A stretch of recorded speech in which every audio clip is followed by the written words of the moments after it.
So hello everyone, সকলোকে স্বাগতম জনাইছো স্মার্ট আইএস ফাউন্ডেশনলৈকে। Very welcome to all of you. As you all know, আমি APSC CCE Prelims ৰ কাৰণে MCQ series কন্টিনিউ কৰি আছিলো। মনডে টু স্যাটাৰডে বিভিন্ন বিষয়ৰ আমি 10টা কৈ গুৰুত্বপূৰ্ণ MCQ ডিসকাস কৰো। প্ৰিভিয়াস ইয়াৰ কোৱেশ্চন হৈ যাওক বা মোস্ট প্ৰবেবল কোৱেশ্চন হৈ যাওক। আজি আমাৰ আসাম পাৰ্টৰ 10টা প্ৰশ্ন আজি আমি ডিসকাস কৰিম একেলগে। যেটা current affairs, ancient Assam history, medieval Assam history, modern Assam history, তো সকলোবোৰ সাঙুৰি আমি গুৰুত্বপূৰ্ণ 10টা কুৱেশ্যন আজি ডিসকাস কৰিম। তো লেটস স্টাৰ্ট টুডে সেশন। আজি প্ৰথম যেটো কুৱেশ্যন আছে এটো কি আছে চাও। যে with reference to the Kamrups, this is the question of ancient Assam, যে কামৰূপৰ পলিটিক্যাল হিস্ট্ৰিৰ ওপৰত ভিত্তি কৰি কেইটামান আমাক স্টেটমেন্ট দিয়া আছে। First statement is Pushya Burman established the Burman dynasty in the 4th century CE. This is very correct. Okay, 355 CE. Sorry, AD. Okay, CE হ'ব পাৰে। তো পুষ্য বৰ্মনে 355 খ্ৰীষ্টাব্দত কি কৰিছিল? বৰ্মন বংশ, যেটো এভিডেন্সিয়েল ডাইনেষ্টিৰ প্ৰথম বংশ প্ৰাচীন অসমত, এনশিয়েন্ট অসমত এটো আৰম্ভ কৰিছিল। The lesser dynasty, so this statement is correct. দ্বিতীয় স্টেটমেন্টটো চোৱা, যে lesser dynasty succeeded the Varman dynasty. Lesser dynasty Varman ডাইনেষ্টিৰ পিছৰ বংশ আছিল। Yes, correct. শুনা, lesser dynasty was also known as Salstambha dynasty. Lesser dynasty কি নামেৰে জনা যায়? Salstambha dynasty, founded by the Salstambha. Salstambha dynasty কোনে ফাউন্ড কৰিছিল, প্ৰতিষ্ঠা কৰিছিল? শালস্তম্ভ নামৰ ৰজাজনে। তাৰ পৰাই শালস্তম্ভ ডাইনেষ্টিৰ নামটো পৰিছে। এতিয়া in the Bargaon grant of Ratnapala, Pala বংশৰ গ্ৰেটেষ্ট ৰুলাৰ ৰত্নপালাই 3খন গ্ৰান্ট ইস্যু কৰিছিল, বৰগাঁও, চৰাতবাৰী, শুৱালকুছি। তাৰ বৰগাঁও গ্ৰান্টত শালস্তম্ভক লেছাধিনাথ বুলি মেনশন কৰা গৈছে। সো লেছাৰ dynasty is same as the Salastambha dynasty, যেটো বৰ্মন ডাইনেষ্টিৰ পিছত আহিছিল। This statement is also correct. The Burman kings were subordinate to the Gupta emperors throughout their rule. So subordinate আছিল, but আৰম্ভণিৰ সময়ত আছিল। Throughout their rule নাছিল। মহেন্দ্ৰ বৰ্মনৰ পিছত বৰ্মন ডাইনেষ্টি গুপ্তা এম্পায়াৰ্ছৰ সাবঅৰ্ডিনেট নাছিল। মহেন্দ্ৰ বৰ্মনে অষ্টমীত যজ্ঞ পালন কৰিছিল, যদি তোমালোকৰ মনত আছে। So this statement is incorrect. কোনটা শুদ্ধ হ'ব? 1 and 2 only. কোনটা শুদ্ধ হ'ব? 1 and 2 only. অসমীয়াত আছে, এবাৰ চাই ল'বা এইখিনি। এনসাৰ এক্সপ্লেইন কৰা আছে ইয়াত, এবাৰ চাই ল'বা। অসমীয়াটো আছে তলফালে। নেক্সট কুৱেশ্যন চোৱা, with respect to the Kamrup religion, কামৰূপৰ ৰিলিজনৰ ওপৰত ভিত্তি যদি কৰো আমি, Saivism was dominant during Varman and Pala period. Yes, আৰ্লিত বৰ্মন, লেটাৰ পালাৰ সময়ত কি আছিল? সাইভিজিমে ডমিনেট কৰিছিল। সাইভিজিম মানে য'ত অসমীয়াত ক'ব গ'লে শাক্ত ধৰ্ম, মানে সাইভিজিম, সৰি সাইভিজিমটো হ'ব শৈৱ ধৰ্ম, ঠিক আছে। শক্তিজিমটো শাক্ত ধৰ্ম, সাইভিজিমটো য'ত শিৱক পূজা কৰা যায়, শিৱক পূজা কৰা যায় মানে শৈৱ ধৰ্ম, ঠিক আছে। সাইভিজিম ইংলিছত তো ডমিনেন্ট আছিল, ঠিক আছে, আৰ্লি বৰ্মন বা later Pala period. Vaishnavism emerge prominently during the Bhaskar Varman reign. নহয়, ভাস্কৰ বৰ্মনৰ সময়ত বৈষ্ণৱিজিম কেনেকৈ আহিব? বৈষ্ণৱিজিমটো বহুত পিছত আহিছিল। when নৱ বৈষ্ণৱ ধৰ্ম was introduced by মহাপুৰুষ শ্ৰীমন্ত শংকৰদেৱ, নিউ বৈষ্ণৱ মুভমেন্ট যেতিয়া আৰম্ভ হৈছিল তাৰ পিছত আহিছিল। ভাস্কৰ বৰ্মনৰ সময়ত তেওঁলোকে বুদ্ধিজিমক প্ৰচাৰ কৰিছিল। তাৰপিছত তেওঁলোকে সেই সময়ত যদি চোৱা তুমি নৰ্মেল যদি চোৱা বৈষ্ণৱিজিমটো বহুত পিছত আহিছিল, ঠিক আছে। সো সেকেন্ড স্টেটমেন্টটো ভুল আছে, দেখা দেখি ভুল আছে, আমি গমেই পাওঁ। তান্ত্ৰিক বুদ্ধিজিম এটা influence in the letter century. Yes, Tantrik Buddhism, ঠিক আছে। যদি বুদ্ধিজিমৰ 3টা ভাগ চোৱা তেতিয়াহ'লে তুমি শেষৰ ফালে দেখিবা বজ্ৰায়না, ঠিক আছে। তো বজ্ৰায়নাৰ এটা পাৰ্ট আছিল তান্ত্ৰিক Buddhism. It had influence in the letter centuries. তো দিস স্টেটমেন্ট ইজ কাৰেক্ট। তো কোনটো হ'ব? কেৱল নহয়, সৰি 1 আৰু 3 বি হ'ব ন? 1 and 3 no, 1 and 3. So which statement is correct? 1 and 3 only, ঠিক আছে। এবাৰ চাই ল'বা। নেক্সট কুৱেশ্যন কি আছে চাও। With reference to medieval Assam, মধ্যযুগৰ অসমত ইতিহাসৰ পইণ্ট অফ ভিউৰ পৰা সোচিও ৰিলিজিয়াছ কনটেক্সটত যদি আমি চাও, consider the following statement about Sati Radhika. Very important, Sati Radhika উদ্যান নতুনকে যে ইনাগৰেট কৰা গৈছে উজান বজাৰত, তোমালোকে এইটো গমেই পাইছা। এই বছৰৰ কাৰণে গুৰুত্বপূৰ্ণ। She is mention in written in the Ahom Buranji as A political figure. নহয়, তেখেত পলিটিকেল ফিগাৰ হিচাপে মেনশন নাই কতো, ঠিক আছে। অৰেল ট্ৰেডিশনত চলি আহিছে আৰু শংকৰী লিটাৰেচাৰ যিবোৰ আছে, শংকৰী সাহিত্য, তাত মেনশন আছে। যিবোৰ বায়োগ্ৰাফি বা হেগিওগ্ৰাফি আছে নিও বৈষ্ণৱাইট মুভমেন্টৰ সময়ৰ হেগিওগ্ৰাফিক আৰু বায়োগ্ৰাফিবোৰ তাত মেনশ্যন আছে, ঠিক আছে। বাট পলিটিকেল ফিগাৰ হিচাপে নহয়, তেখেত ছ'চিঅ' ৰিলিজিয়াছ ইয়াত আছে, ছ'চিঅ' ৰিলিজিয়াছ ফিগাৰ হিচাপে আছে। তেওঁৰ কোনো আহোম ষ্টেটৰ লগত কোনো পলিটিকেল অপজিশ্যন বা পলিটিকেল মতানৈক্য নাছিল, ঠিক আছে, ৰাজনৈতিক মতানৈক্য নাছিল। So' this statement is incorrect. Her story survives mainly through the oral tradition, correct, and Sankari cultural literature, মানে শংকৰী সাংস্কৃতিক সাহিত্য, য়েছ, ইয়াতে আমি বেছিভাগ দেখিবলৈ পাওঁ। She was directly associated with the Srimanta Sankardev religious movement, this is also correct. মহাপুৰুষ শ্ৰীমন্ত শংকৰদেৱৰ সহায় কৰিছিল, she assisted মহাপুৰুষ Srimanta Sankardev. So 2 and 3 is correct, option number B is correct, হ'ব। ইয়াত এবাৰ আছে চাই ল'বা, ঠিক আছে, আৰু অসমীয়াৰ ট্ৰান্সলেশ্যনটো এবাৰ তোমালোকে ইয়াৰ পৰা চাই ল'বা। নেক্সট কুৱেশ্যন কি আছে চাওক। With reference to the political colonial period in Assam, consider the following statement. Colonial period উপৰত ভিত্তি কৰি কেইটামান statement দিয়া আছে। তৃতীয় Yandabo, 24th of February 1826 formally marked the beginning of the British rule in Assam. Very easy. ইয়াৰ পৰা British rule company rule আৰম্ভ হৈছিল। Under this treaty, Burmese ceded control of the Assam to the British. Burmese অসমৰ control কাক দি দিলে? ব্ৰিটিছক দি দিলে, correct. Not only Assam, Manipur, Cachar, Jaintia, Tenasserim এইবোৰৰ কন্ট্ৰল বাৰ্মিছে কাক দি দিলে? ব্ৰিটিছক দি দিলে। This statement is also correct. After the treaty, the British immediately declared Assam as a separate province under the direct British rule. This is incorrect. বেংগলৰ আণ্ডাৰত ৰাখিছিল, পিছৰ ফালে অসমক ডিৰেক্টলি সেপাৰেট প্ৰভিন্স কৰি দিয়া নাছিল। এইবোৰ যেতিয়া তুমি বেসিক নলেজখিনি ৰাখিবা, এইবোৰ বহুত ইজি প্ৰশ্ন আমাৰ কাৰণে, ঠিক আছে। সো কুৱেশ্যন নম্বৰ 4ত 1 and 2 is correct.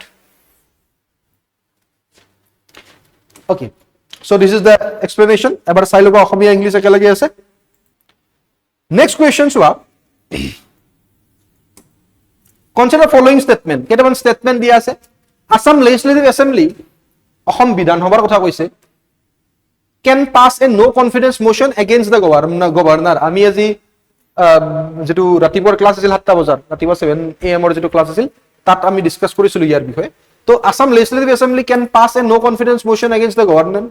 গভৰ্ণৰৰ বিৰুদ্ধে no confidence motion পাস কৰিব পাৰে নেকি অসম বিধানসভাই? নোৱাৰে, ঠিক আছে, নোৱাৰে। This is not correct. The Assam Legislative Assembly can pass a no confidence motion against the Council of Ministers. Yes, Council of Ministers বিৰুদ্ধে পাৰে, ঠিক আছে, Council of Ministers বিৰুদ্ধে পাৰে no confidence motion, গভৰ্ণৰৰ বিৰুদ্ধে নোৱাৰে। Assembly can initiate impeachment proceeding against the president. বাপৰে বাপ, কৈছে বিধানসভাই প্ৰেসিডেন্টক ইমপিচ কৰিব পৰা প্ৰসেসিং আৰম্ভ কৰিব পৰা নোৱাৰে। It will only start in the in the parliament, হয় না?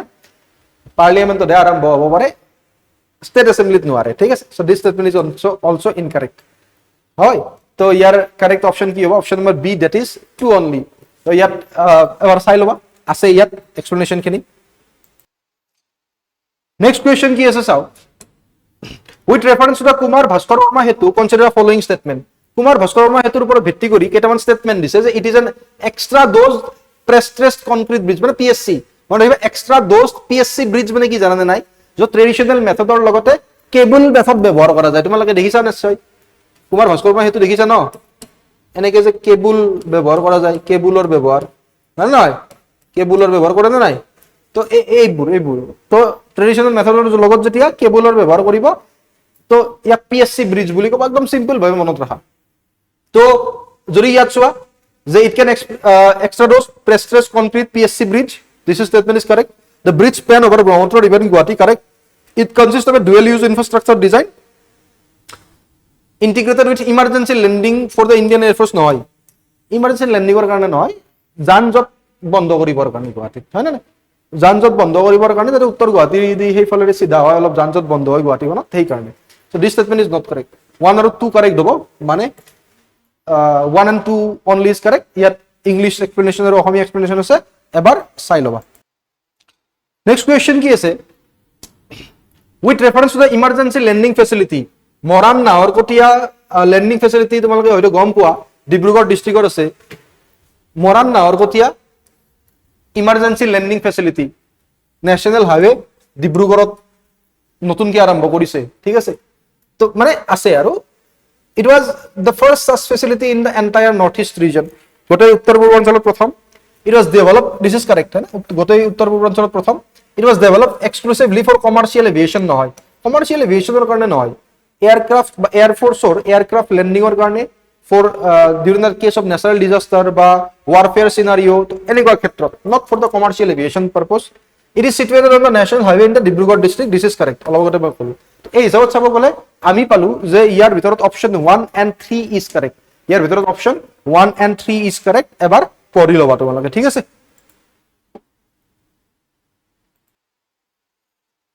নেক্সট চাবা, নেক্সট কুৱেশ্যন আছে, consider following statement regarding the Maharaja Prithu flyover, যিখন নতুনকৈ খুলিছে কাৰণে নিউজত আছে। It is currently the longest flyover in Assam, not only in Assam, it is the longest flyover, it was cited as the longest flyover in the northeast region, है ना, so this statement is correct. Project was completed in 36 months, নহয় 36 মান্থত complete কৰাৰ কথা আছিল, কিন্তু 8 মাহ আগতে কৰিলে, 28 মাহতে কৰিলে, নিৰ্বাচন আহিছিল ন, কুছবি কৰি থৈ দিলে আৰু এতিয়া মেৰামতি কৰি আছে। মিছা কথা ক'লে কি হ'ব, এইটোৱে নিৰ্বাচন আহিছিল তো কমপ্লিট কৰি দিলে 8 মাহ আগতে, এতিয়া ঠিক কৰি আছে, ইয়াত ভাঙে তাত ভাঙে, মানে 28 মাহতে কমপ্লিট কৰিলে, সো এইটো incorrect. It connect Noonmati to the Dighali Pukhuri area, obviously যোনে যোনে গম পোৱা, ভালকে জানা, পঢ়িছা, গম পোৱা যে নুনমাটিৰ পৰা দীঘলী পুখুৰীত কানেক্ট কৰে। সো ইয়াৰ কাৰেক্ট অপশ্যন কি হ'ব, option number B, that is 1 and 3 only, কাৰণ দুইটোতো ভুলে আছে, হয় নহয়, তো এইটো চাই লোৱা, ইয়াৰ বিষয়ে অলপ আছে।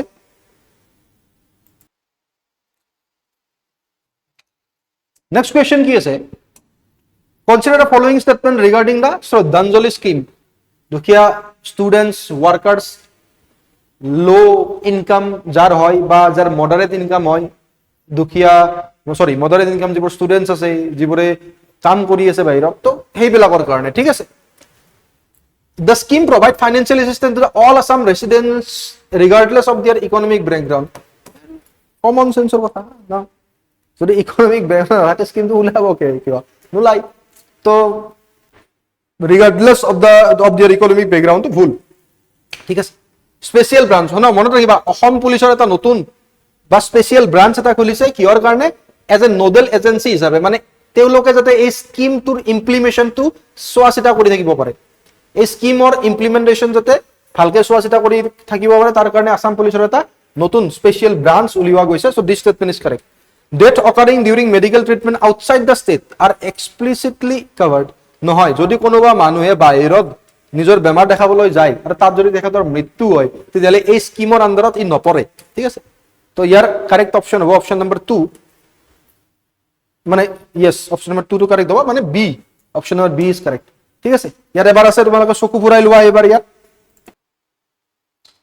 নেক্সট কুৱেশ্যন কি আছে, the last question, very important, সি ইয়াত আছে, অটল বিচাল অগ্ৰগামী Assam, Atal Vichal Agragami Assam scheme, which was launched in February 2026. Why this is important? Kitaman statement as a statement kita sai lao. It aim to support research scholars. Yar uddeshyo hoise gobehok chhatra chhatri hokolok mahekia bittiyo sahajyo prodan kora, mane monthly financial aid dibo. Yes, jibur research scholars ase, jibur gobehok chhatra chhatri ase, telok mahili ba proti mahe kiman ke dibo, 25,000 taka ke dibo boli dharjo kora goise, thik ase. So this is the financial aid, বিত্তীয় সাহায্য, ঠিক আছে। So this statement is correct. It provide specific monthly financial assistance two দিব্যাংগ, yes, যিবোৰ দিব্যাংগ আছে বা দিব্যাংগ গৱেষক আছে, এই গৱেষক ছাত্ৰ ছাত্ৰীসকলৰ ভিতৰতো যিবোৰ দিব্যাংগ গৱেষক ছাত্ৰ ছাত্ৰী আছে, তেওঁলোকক এটা স্পেচিয়েলি বেছিকে দিব, অলপ পইচা তাকে কৈছে 40,000 কে দিব, তেওঁলোকক কিমানকে দিয়ে, 40,000 কে দিব স্কিমৰ আন্ডাৰত। তো this statement is also correct, specific monthly financial assistance দিব। নেক্সট আছে, the primary objective is to promote sports infrastructure. কোৰ পৰা কোৰ আহিব, স্পৰ্টছ ইনফ্ৰাষ্ট্ৰাকচাৰ কিয় কৰিব, তো এইটো প্ৰাইমাৰী অবজেক্টিভ নহয়। তো কাৰেক্ট স্টেটমেন্ট কি হ'ব, 1 and 2, option number A is correct, 1 and 2, ঠিক আছে। So okay, that much for today. This is the last question number 10. So I hope আজিৰ এই সেশনটোত তোমালোকে কিছুমান গুৰুত্বপূৰ্ণ টপিকৰ লগতে কিছুমান বস্তু জানিবলৈ সক্ষম হ'লা, কিছুমান নতুন বস্তু শিকিবলৈ সক্ষম হ'লা। Thank you so much everyone. See you in the next class. Jay Assam.